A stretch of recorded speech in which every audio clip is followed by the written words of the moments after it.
A paz do Senhor para todos. Hoje nós vamos dar início a mais uma aula da nossa Escola Bíblica Dominical.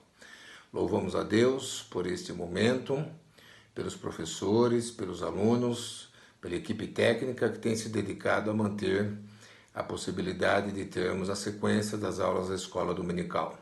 Deus abençoe, preste bastante atenção, é mais um momento de aprendizado na presença do Senhor. Boa aula a todos. Olá, queridos, a paz de nosso Senhor e Salvador Jesus Cristo. Estou bem contente de estar aqui com vocês novamente, para juntos nós estudarmos a lição deste domingo da EBD. E esta lição, ela trata sobre a intercessão pelos Efésios. E neste momento tão difícil que estamos vivendo, esse tema é bem pertinente para o nosso dia a dia. Mas vamos iniciar a nossa aula com uma oração, pedindo que o Senhor Jesus esteja presente conosco durante os nossos estudos. Querido Jesus, nós te louvamos, te bendizemos por termos mais uma vez a oportunidade de meditarmos na tua palavra, de aprendermos juntos, Senhor, os teus ensinos, que esta palavra ela faça sentido dentro da nossa alma, que nós possamos guardar nos nossos corações e levar para o dia a dia, que as circunstâncias da vida, Jesus, nós possamos olhar para elas pautados na tua palavra, na tua verdade, Senhor, para nós estarmos seguros, crendo na nossa vitória em ti, Jesus. E nós te agradecemos, meu Deus. Amém, Jesus. Amém. Queridos, dando continuidade a isso, quando nós olhamos, o apóstolo Paulo, ele vai nos dando dicas de como nós devemos proceder em relação à intercessão. O que isso significa para os nossos dias e principalmente nesta atualidade, onde tantas pessoas sofrendo, onde tantos parentes nossos passando por dificuldades, amigos, colegas e até pessoas que nós não estamos junto, mas que o nosso coração, ele possa sentir por eles a necessidade. Então, no dia de hoje, guarde essa palavra no seu coração. O Senhor nos chamou para sermos intercessores. Amém? E o que é interceder? O que significa intercessão? Intercessão é uma ação que interfere no desenvolvimento de outra pessoa. A intercessão é uma ação que a gente faz, não é algo parado, paralisado. Amém? Até aí? E aí eu quero conversar com vocês. E quem é o intercessor? Nós já sabemos que é uma ação que interfere em um desenvolvimento de uma pessoa, uma mudança na pessoa. Acontece algo ali. Então precisa pelo menos de duas pessoas para começar. Então quem é o intercessor? É aquele que vai interceder por um outro. Só que ele intercede pedindo algo a alguém, clamando a alguém. Então aí são três pessoas. Então o intercessor é aquele que se coloca entre os dois para que aquele que pode dar dê e aquele que deseja receba. Ok? Então eu vou aqui simplificar para vocês. É aquele que se coloca entre aquele que tem para dar e aquele que deseja receber. Então esse é o intercessor. Este é o nosso lugar de interceder pelos nossos irmãos, interceder pelos aflitos, interceder pelos necessitados. Mas interceder a quem? Interceder a o nosso Cristo, o nosso Salvador. Amém? E é interessante, o intercessor, ele apropria-se das palavras certas. Aquele que vai interceder, ele conhece a palavra. E aí a gente vai olhar aqui na lição, o apóstolo Paulo, ele conhece a palavra, ele sabe o que Jesus fez, ele sabe que nós éramos pecadores, ele sabe que Jesus nos salvou, ele sabe que Jesus nos fez de dois povos um só. Então ele conhece as palavras para atingir, chegar no coração de Deus. Então o intercessor, ele atinge o coração de Deus, ele chega ao coração de Deus com as suas palavras. Amém? Até aí? Então vamos lá, intercessão, aquele que intercede.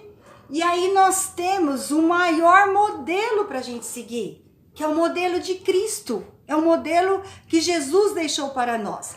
Para isso, eu quero que a gente leia, abra sua Bíblia, em João capítulo 17.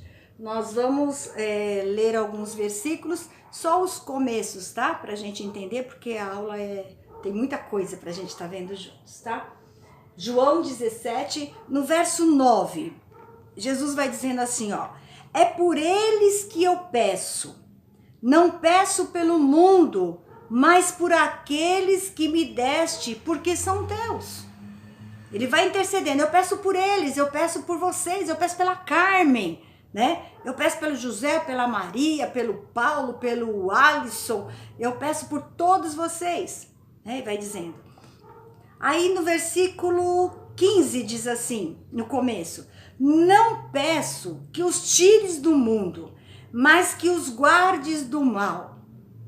Versículo 20: não peço somente por estes, mas também por aqueles que vierem a crer em mim por meio da palavra que eles falarem. Olha que lindo, Jesus está dizendo assim, olha, eu não estou pedindo só por esses que o Senhor me deu, eu estou pedindo por aqueles que ainda hão de vir. O Senhor está pedindo aqui pelos filhos que vocês ainda não tiveram, pelos meus netos que ainda não nasceram.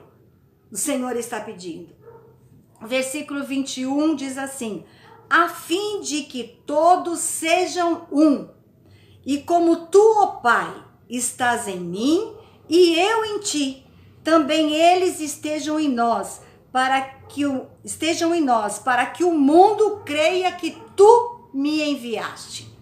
Guarda isso aí, porque depois, mais à frente, nós vamos estudar a palavra em amor, e nós vamos entender isso.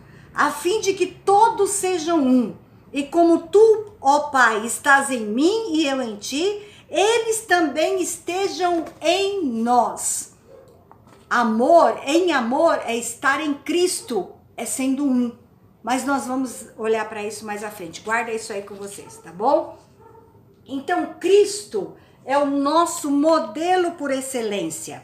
E aí nós vamos continuando à frente, tá? Cadê? 1 João... Cadê aqui? Não, vamos lá. Romanos 8:34. Acharam aí? Quem condenará os escolhidos de Deus? Cristo, Jesus, que morreu, melhor, que ressuscitou, que está à mão direita de Deus, é quem intercede por nós. Melhor exemplo, ele está lá, no céu, mas intercedendo por mim e por você. 1 João, capítulo 2, versículo 1, vai dizendo para nós assim, ó: filhinhos meus, isto vos escrevo, para que não pequeis, mas se alguém pecar, temos um intercessor junto ao Pai, Jesus Cristo, o justo. Ele é expiação pelos nossos pecados, e não somente pelos nossos, mas também pelos de todo mundo. Aquele que crê, ele é expiação dos nossos pecados. Temos um intercessor junto ao Pai. Então, Cristo é o nosso maior exemplo, intercede pelos nossos pecados.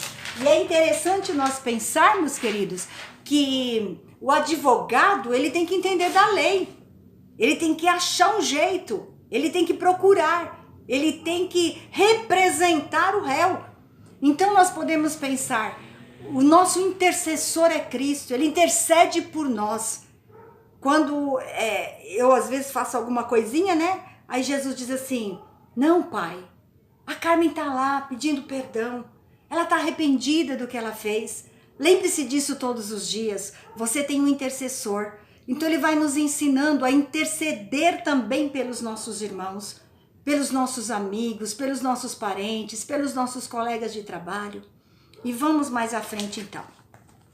Agora que nós entendemos um pouco sobre isso, né? Sobre a intercessão, é uma ação que a gente faz que ela afeta o desenvolvimento de outra pessoa. E essa intercessão precisa de três: o intercessor, né? que é aquele que vai clamar, que sabe das palavras, que sabe o que dizer, que atinge o coração, daquele que tem para dar e daquele que precisa receber, que tem o desejo de receber. E aí nós entramos na lição dita mesmo aqui, né? E eu coloquei para a gente pensar o seguinte: primeiro, condições do apóstolo Paulo quando faz tal oração. Porque de repente a gente começa a pensar desse jeito, né? Ah, eu preciso estar cheio, eu preciso estar alegre, eu preciso estar feliz. Não! Olha só o que estava acontecendo com o apóstolo Paulo. Se a gente for pensar, a gente vai olhar, eu tenho que estar na bênção para interceder, eu tenho que estar dando tudo certo comigo, eu tenho que estar no auge. Não, olha lá. Efésios 3, versículo 13 diz assim: portanto vos peço que não desfaleçais nas minhas tribulações por vós, que são a vossa glória. 3,13. Aonde Paulo estava? Paulo estava na prisão em Roma. Paulo estava preso, né? E ele vai dizendo assim, ó, não desanimem. Na NVI diz assim: portanto, peço-lhes que não se desanimem por causa das minhas tribulações em seu favor, pois elas são uma glória para vocês. Ele vai instruindo, dizendo assim, ó, não entristeçais, não fiquem desanimados, porque eu estou aqui preso, não. Isso é glória para a vida de vocês. Diante dessa situação, queridos, eu fico pensando, Paulo estava escrevendo as cartas aos Efésios, e quando ele começa a escrever, lembrando de tudo aquilo que o Senhor havia feito, de toda a misericórdia que o Senhor teve para com o povo, de tudo aquilo que o Senhor fez para a união do povo, perdoando os pecados, lavando, salvando. E aí ele começa a se encher dessa glória de Deus. Porque é interessante, né, que ele coloca assim, olha, no versículo 14. Versículo 14, vamos lá. Vamos ler juntos. Por causa disso, me ponho de joelhos perante o Pai de nosso Senhor e Salvador Jesus Cristo. É interessante olhar para isso, meus amados. Olha lá, coloquei como o tópico 2. Propósito em se ajoelhar. Ele vai dizendo, por causa disto me ponho de joelhos. Por causa dessa glória que o Senhor fez. Por causa dessa misericórdia do Senhor. Quando a gente começa a adentrar na grandiosidade que é isso, parece que não dá para a gente ficar em pé mais. Parece que a gente não consegue, né? É interessante que eu coloquei uma interrogação. Hoje, como é que nós estamos? Como é que a gente é com esse processo de se ajoelhar diante de Cristo? Se ajoelhar significa, coloquei aqui para a gente pensar, reverência. Significa respeito, adoração. É um sinal de profunda emoção. É um sinal de que nós estamos reverenciando o nosso Senhor, de um sinal de respeito, um sinal de uma adoração, de olhar e falar, grandes coisas o Senhor tem feito por mim. E aí eu coloco aqui, olha, e hoje? Como é que nós estamos? Como nós estamos fazendo hoje? Como nós estamos reverenciando, respeitando, adorando, nos emocionando com o que Jesus tem feito nas nossas vidas? Um propósito em se ajoelhar. Qual é o propósito do apóstolo Paulo quando ele se ajoelha diante da oração que ele começa a fazer, intercedendo pelos irmãos em Cristo? Pense a respeito disso. E aí a gente vai para o terceiro tópico que eu coloquei para nós aqui. Efésios 3, versículo 15 diz assim, do qual toda família nos céus e na terra toma o nome. Eu chamei como nosso registro, um registro de paternidade. Quando nós olhamos para esta palavra, né, paternidade, precisa ter um nome paterno. E a paternidade, eu coloquei, não emergiu de nós, mas veio do alto até nós. Vamos lá. Jó 38, do versículo 4 ao versículo 7, para a gente entender, que veio do alto, não emergiu de nós. De onde vem as primeiras palavras, o primeiro pai, o único, o maior de todos os pais.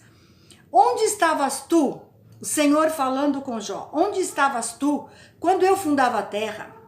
Faze-mo saber se tens inteligência. Quem lhe pôs as medidas, se é que o sabes? Ou quem estendeu sobre ela o cordel?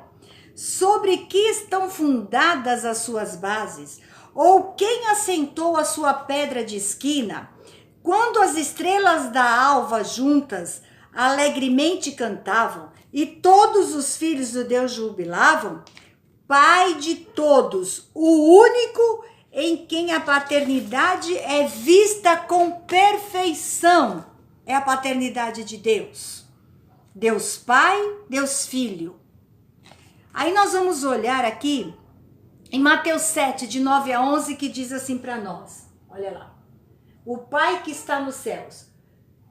Nós estamos falando do Pai desde a eternidade, Deus Pai. Falamos agora, o Pai que está nos céus. E qual dentre vós é o homem que, pedindo pão o seu filho, lhe dará pedra? E pedindo-lhe peixe, lhe dará uma serpente? Se vós, pois, sendo maus, sabeis dar boas coisas aos vossos filhos, quanto mais vosso Pai que está nos céus dará bens aos que lhe pedirem. Aí a gente começa a olhar. Jesus mesmo, né? Ele ensinou os discípulos a orarem. Pai nosso que estás no céu. No Getsemane, Jesus orou, Pai, se possível, passa de mim este cálice, mas todavia não se faça a minha, mas sim a sua vontade. O Espírito Santo, ele clama dentro de nós. Gálatas 4, versículo 6. E porque sois filhos, Deus enviou aos vossos corações o Espírito de seu Filho, que clama, Abba, Pai, papaizinho. E aí eu quero comentar com vocês um pouquinho, né? A gente entende que o Filho, ele carrega o nome do Pai. Só somos filho porque temos um Pai. E esse Pai é o nosso Deus, que tem misericórdia de nós, que tem compaixão de nós. E o apóstolo Paulo vai dizendo assim, do qual toda a família nos céus e na terra toma o nome. O nome é a subjetividade, tá? É a nossa identidade. Então o apóstolo Paulo vai dizendo, olha, todos vocês tomam o nome, vocês fazem parte da família de Deus. E ele vai orando por nós que fazemos parte desta família de Deus, intercedendo por todos nós. Amém, queridos? Vamos aqui. Já falei disso, da identidade do Getsemane. E aí a gente vai indo para o versículo, Efésios 3, versículo 16, dando continuidade à intercessão de Paulo, do apóstolo Paulo. Para que, segundo as riquezas da sua glória, vos conceda que sejais corroborados com poder pelo seu Espírito no homem interior. Dei o título aqui, de onde vem o recurso? Quando nós olhamos, ele vai dizendo, olha, eu dobro os meus joelhos diante do Pai, do qual todos nós fazemos parte desta família e tomamos o nome que Deus nos dá, para que, segundo a riqueza da sua glória, ele conceda que sejamos corroboradores, corroborados com poder pelo seu Espírito no homem interior. Esse recurso, ele vem de Deus. Porque ele diz aqui, ó, para que segundo as riquezas da sua glória, as riquezas, o nosso recurso, ele vem de Cristo, porque ele dá, são de sua própria natureza, ele tem, e a natureza dele Olha lá, são os seus atributos. As riquezas, atributos de Deus. Tá? E aí nós podemos pensar juntos aqui que esses atributos de Deus, nós temos os atributos comunicáveis, e os que estão aqui na outra folha, incomunicáveis. Os atributos comunicáveis de Deus: o amor, a bondade, a misericórdia, a sabedoria, a justiça, santidade e a paz. Essas riquezas o Senhor comunica conosco. E é interessante nós pensarmos porque Ele dá sem limite. Porque Ele é ilimitado. Não tem limite para o Senhor te dar paz. Não tem limite para o Senhor lhe dar amor. Não tem limite para o Senhor ter misericórdia de nós. Não tem limite para que a santidade do Senhor, nós possamos aprender a ser santos com o Senhor. Não tem limite para a bondade do Senhor para conosco, porque é Ele quem tem, é da natureza de Deus e Ele dá. Amém, queridos? E aí nós vamos para os incomunicáveis. A eternidade de Cristo, a imutabilidade, a infinitude, a onipotência, a onipresença, a onisciência, a soberania. Isso nós não temos, mas Ele ainda é e sempre será o doador. As riquezas são do nosso Senhor. Amém, queridos? E aí, continuando, nós estamos aqui vendo versículo por versículo para a gente compreender bem qual é esse processo de intercessão. O que o apóstolo Paulo vai interceder pelo povo. E aí ele começa aqui no versículo 16, dizendo assim, olha, segundo as riquezas dele, que ele vos conceda que sejais corroborados com poder pelo Espírito no homem interior. E aí começa, eu coloquei que nós vamos prestar atenção em 4 intercessões que ele faz até o versículo 19, tá? E aí nós olhamos, a primeira coisa que ele pede, fortalecimento, a lição nos traz isso, o fortalecimento. O que é o fortalecimento, gente? É para que a pessoa esteja forte. Depois nós vamos ler na NVI também como é que está dito isso, tá? Esse fortalecimento, ele vem corroborados. O que é corroborado? É confirmado. Ele vai nos habilitar com poder, com energia e com força. Corroborados com poder, vai dizendo. Então ele vai nos confirmar, nos habilitar com poder. Essa palavra poder, ela vem de dinamis, que significa energia e força. Energia e força para quê, Carmen? Energia para nossa mente, para o nosso coração, para nossa vontade, para nossa consciência. Tudo isso fala do homem interior.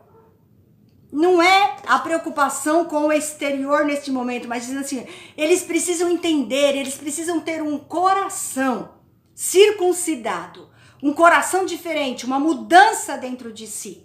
E aí ele vai dizendo, na mente, no coração, na vontade, na consciência desse homem interior. Mas através do que, queridos? Através da ação do Espírito Santo de Deus. E aí na Bíblia, na NVI, esse mesmo versículo, tá? Efésios 3,16, ele vai falando para nós assim, ó. E peço a Deus que da riqueza da sua glória, ele, por meio do seu Espírito, dê a vocês poder para que sejam espiritualmente fortes. E esse fortalecimento é o que nos ajuda a enfrentar as circunstâncias do dia a dia. Sozinhos nós não conseguimos. É no Espírito que nós fomos vivificados pelo Senhor. Efésios 2, de 1 a 7, ele vai dizendo para nós, olha, vocês antes estavam mortos, mas Cristo vos vivificou. E é nele que ouvimos, no Espírito, que nós ouvimos, que nós sentimos, que nós temos condições de perdoar, condições de amar, condições de testemunhar, condições de evangelizar, condições de não se corromper e andar de verdade em verdade. É no Espírito. Então nós somos vivificados no Espírito por Cristo Jesus. E espiritualmente fortes. No Espírito, eu coloquei que nós ouvimos, sentimos, temos comunhão. Em Cristo, olha lá, nos tornamos fortes para amar, perdoar, testemunhar, evangelizar e não se corromper.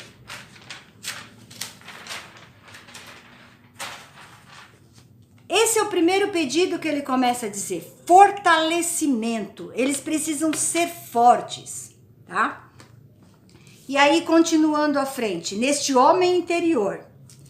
No versículo 17, o apóstolo Paulo vai fazendo mais uma intercessão, mais um pedido.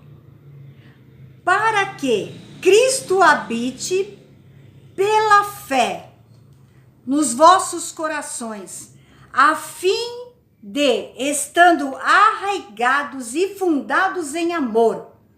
Na nova tradução da linguagem de hoje, ela diz assim no começo, para que Cristo viva em vossos corações. O que é habitação? Habitação é morada, habitação é casa, é uma habitação, né? E aí existe a habitação permanente e uma habitação temporária. Que tipo de habitação é a nossa? A nossa habitação, ela tem deixado Cristo permanente? Ou Cristo tem dado uma passada só, temporária, né? Cristo habita, ele consegue, a gente deixa, a gente permite que Cristo esteja presente em todas as áreas da nossa vida? Será que a gente permite que Cristo esteja presente na nossa vida emocional? Na nossa vida profissional? Né? Na nossa vida social, na nossa vida econômica e até na nossa vida física mesmo? Porque às vezes a gente não permite a presença de Cristo na nossa vida. Vamos pensar nisso, queridos. Olhe para isso dentro de você. Eu, Carmen, tenho olhado para isso dentro de mim. E o apóstolo Paulo vai intercedendo. Que Cristo habite dentro deles. Que eles tenham condições, Cristo. Que Cristo possa estar ali todos os momentos da vida deles. Amém, queridos? De que maneira Cristo habita dentro de nós? Pela fé. Quanto mais entendemos Cristo, quanto mais confiamos em Cristo, mais Ele estará dentro de nós, né? Quanto mais nós olhamos para Cristo, quanto mais nós vemos o quanto Cristo fez por nós, mais nós confiamos em Cristo, que é pela fé.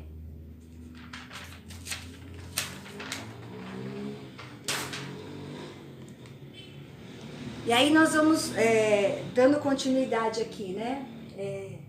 Como? Fiz algumas perguntas aqui, tá? Como? Como é que a gente consegue Cristo permanente dentro de nós, tá? Arraigados. Arraigados é grudado. Já olharam a raiz de uma árvore? Quando ela vai arraigando, ela vai descendo, ela quebra até as calçadas. Porque a raiz vai entrando, ela vai arraizando. Então Cristo precisa estar enraizado em nós. Ter consistência, ser forte. Vocês já viram a dificuldade que é para tirar uma árvore? É interessante até a mandioca, já viram arrancar mandioca? Quando a gente pega a mandioca e arranca, sai aquela raiz toda. E às vezes é tão difícil porque você olha lá e ainda ficou um pedaço lá dentro. Cristo enraizado dentro de nós. Fico pensando nisso, é como a gente vai dormir, Cristo vai junto, a gente acorda, Cristo vai junto, a gente vai trabalhar, Cristo vai junto, a gente dirige, Cristo vai junto, enraizado em nós. consistente. Sabe quando a gente vai fazer um mingau? E aí você faz o mingau, você coloca aquele mingau duro, forte, que você vai tentar pegar na colher, não dá, tem que virar tudo, sair cortando. Consistente, forte, tá? E aí, fundados. O que é fundados? É sólido, tá? E aí, Efésios 2, de 20 a 22, ele vai falando para nós, edificado sobre o fundamento dos apóstolos e dos profetas, de que Jesus Cristo é a principal pedra da esquina, no qual todo edifício bem ajustado cresce para templo santo no Senhor, no qual também vós juntamente sois edificados para a morada de Deus em espírito. Então vai dizendo, olha, Carmen, você precisa ser fundada, precisa ser sólida.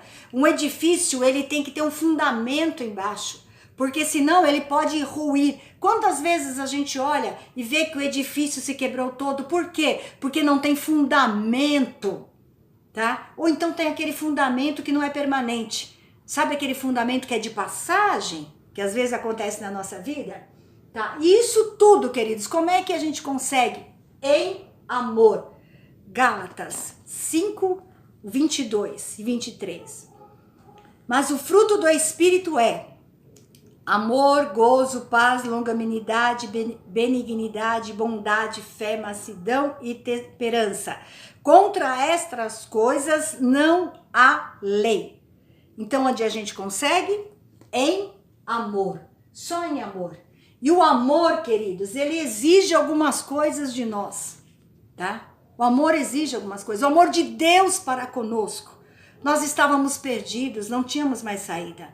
E o amor de Deus, que é um versículo que todo mundo decora, né? João 3,16. Que Deus amou o mundo de tal maneira que deu seu único filho, o unigênito, para que todo aquele que nele crê não pereça, mas tenha a vida eterna. Demonstração do amor de Deus para conosco. O amor exige de nós dedicação. O amor exige de nós resgate. O amor exige de nós perdão. Então, em amor, que a gente possa entender, né, que arraigados, fundados em amor. Amém, queridos? Esse texto, esse versículo. Vamos para o próximo aqui. Tá? Em amor. E aí o 3,18 vai dizendo assim, olha, poderdes perfeitamente compreender com todos os santos qual seja a largura e o comprimento e a altura e a profundidade.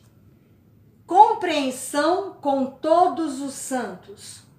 Compreender, o que é compreender? Compreender é ação de incluir, alcançar, envolver.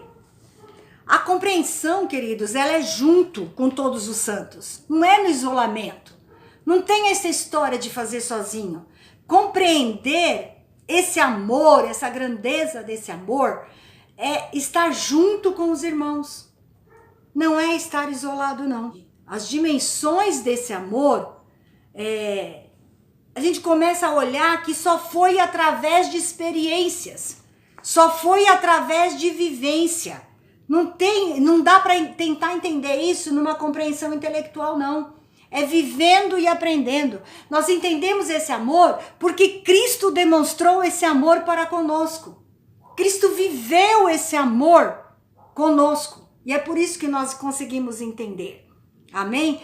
Nós não conseguimos dar conta de explicar. Porque assim, é bem que quase que o inexplicável, né? Compreender com todos os santos qual seja a largura, o comprimento, a altura e a profundidade. Né? Não dá pra gente explicar qual é a largura de um amor, né? Eu estava num evento uma vez e uma pessoa que estava falando, né? Ela disse assim, que perguntou pro esposo dela: você me ama? Ele disse: claro que eu te amo. Ela fala: então, se você me ama, fala assim, que tamanho seria o meu cílio para poder contar o tamanho do amor que você sente por mim? Tentando compreender. né? Qual é o tamanho do amor, né? E aí vai dizendo aqui, olha, intelectualmente não conseguimos explicar. Só conseguimos explicar pela experiência. Aí lembra lá aquele versículo? Pai, para que eles sejam um, assim como eu sou um contigo. Né? Então é através da experiência, da vivência que a gente entende essa preciosidade do amor. Amém, queridos? Vamos lá. Aí, não temos explicações. Conhecer o amor de Cristo para ser cheio da plenitude de Deus. Efésios, capítulo 3, versículo 19, diz assim: e conhecer o amor de Cristo, que excede todo o entendimento, para que sejais cheio de toda a plenitude de Deus. É interessante, né, nós olharmos para isso, porque vai dizendo para nós assim, olha, conheça o amor de Cristo, que excede todo o entendimento. Quer dizer, não é uma coisa intelectual mesmo, não tem como ser. É uma coisa de experiência, conheça, viva o amor de Cristo. Ele está pedindo que eles conheçam esse amor, que é tão difícil de se compreender, mas que eles tenham isso. Né? Conhecer significa ter intimidade. Conhecer é intimidade, é proximidade, né? É nos apropriar, e é isso que muda a gente. Quando nós sentimos esse amor, existe uma mudança dentro de nós. E o apóstolo Paulo vai dizendo assim, ó, que eles conheçam esse amor para que haja uma mudança dentro deles, para que eles fiquem firmes, eles sejam fortes, né? E aí eu fiquei pensando, às vezes nós lemos, cantamos como humanos, no intelectual, mas nós só conseguimos falar disso para nós mesmos dentro do nosso espírito. Né? Eu coloquei aqui, 2 Pedro, capítulo 1, versículo 8, diz assim, fala de uma alegria indizível, um gozo inefável. Não dá nas nossas palavras, como humanos, como intelectuais, como aqueles que pensam, racionais, nós não conseguimos explicar esse amor, somente pela experiência mesmo, a vivência com Cristo, tá? Conhecer o amor de Cristo não é cumprir tarefas.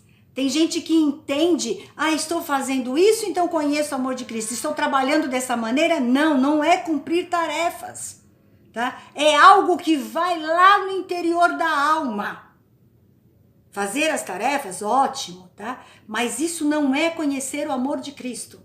Conhecer o amor de Cristo vai no íntimo de um coração circuncidado, de um sentimento puro que existe dentro de nós. Cheios da plenitude. Ser cheio da plenitude eu coloquei singular, subjetivo, né? É interessante nós olharmos para isso, porque às vezes a gente olha para alguém e diz assim, nossa, tá cheio do Espírito. Tem gente que tá lá quietinho e tá cheio do Espírito. Tem gente que tá lá glorificando, levantando as suas mãos, tá cheio do Espírito. É algo subjetivo, é algo singular, tá? Cheio da plenitude. Cristo habitando de maneira plena em cada um de nós, ok? Precisamos aprender, queridos, a respeitar a plenitude no outro. Porque muitas vezes, pelo nosso olhar humano, não entendemos a plenitude de Cristo dentro da vida dos nossos irmãos. E o apóstolo Paulo está dizendo aqui que eles experimentem a plenitude de Cristo nas suas vidas. Cheios, plenitude é cheios até o máximo que caiba em nós. É o clímax da oração do apóstolo Paulo. Cheios até o máximo que caiba dentro de cada um de nós. Que nós sejamos cheios da plenitude de Deus nas nossas vidas, queridos. Que vocês possam deixar Cristo habitar e tomar conta de todos os lugares da sua casa. Amém, queridos? Vamos lá. Versículo 19. As bênçãos de Deus excedem os pensamentos humanos, tá?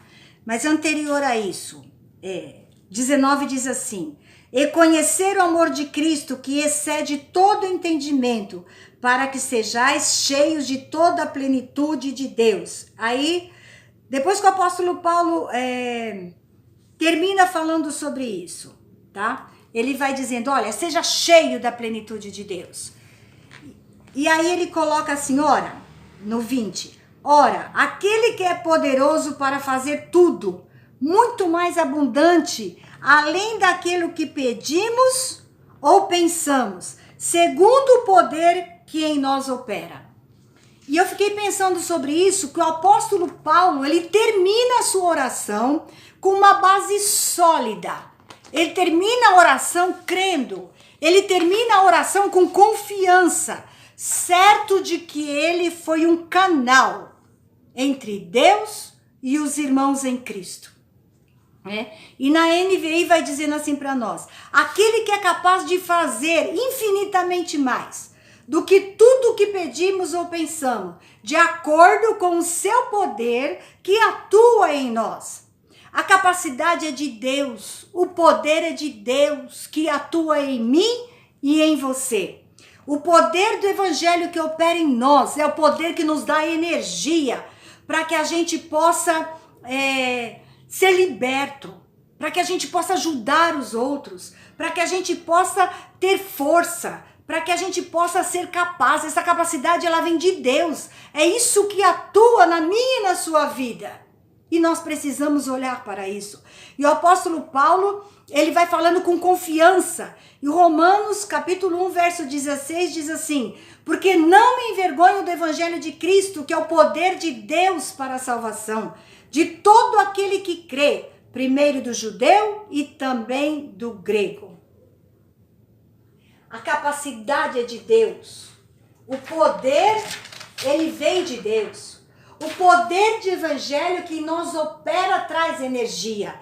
Deseje, queridos. Sonhe. Pense grande e alto. Coloquei aqui, fale com Cristo, para que Cristo te fortaleça por sua graça e misericórdia. Deseje, queridos, sonhe, clame ao Senhor, fale com Ele, porque Ele tem o poder. E esse poder opera em nós. E aí o apóstolo Paulo, ele vai terminando a sua oração. E ele vai dizendo assim, um convite à adoração. A glória seja dada ao único que merece toda a honra e toda a glória. Efésios 3, 21 diz assim para nós. Vou ler na NVI. A ele seja glória na igreja e em Cristo Jesus por todas as gerações, para todos sempre. Amém. Salmo 115, verso 1 diz assim, não a nós, Senhor, não a nós, mas ao teu nome da glória, por amor da tua benignidade e da tua verdade. A igreja, queridos, é a operação do propósito de Deus sobre a terra. Nosso alvo é louvá-lo. Nosso alvo é glorificá-lo. E eu coloquei aqui para nós. A igreja é a operação do propósito de Deus na terra. Cristo é o princípio. Cristo, o Salvador. Cristo é a origem da unidade. Quando nós pensamos nisso, eu entendo que o apóstolo Paulo, neste momento, ele deseja, olha lá, que todos os santos estejam reunidos. Todos os santos unidos, rendendo incessantemente glórias a Deus, de geração em geração, até o encontro com Cristo. E continuaremos juntos no céu, a glorificar. Santo, santo, santo é o Senhor dos exércitos, aleluia. E eu quero concluir dizendo para você, seja firme, seja fortalecido pelo Espírito de Deus. Creia que Cristo está contigo. Não desista, não esmoreça. O apóstolo Paulo, de joelhos, intercedeu por mim e por você, para sermos uma igreja firme, uma igreja forte, unida e que Cristo possa estar colado em nós. Que nós possamos não conseguir dar um passo sem Cristo, sem pensar em Cristo, sem desejar Cristo, sem sentir o amor de Cristo nas nossas vidas. E é interessante, né? Porque eu me lembrei de um louvor e eu quero terminar cantando só um pedacinho. Gente, não tenho voz muito boa para cantar, mas quero cantar aqui, ó. Guarde esses versos no teu coração. Não quero mais errar, não quero transgredir, só quero te seguir. Quero ser mais fiel, quero ser verdadeira e no coração tu és o único e primeiro.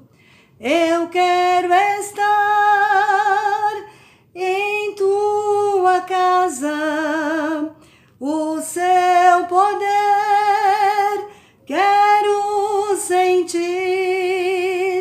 Não há lugar melhor no mundo do que estar perto de ti.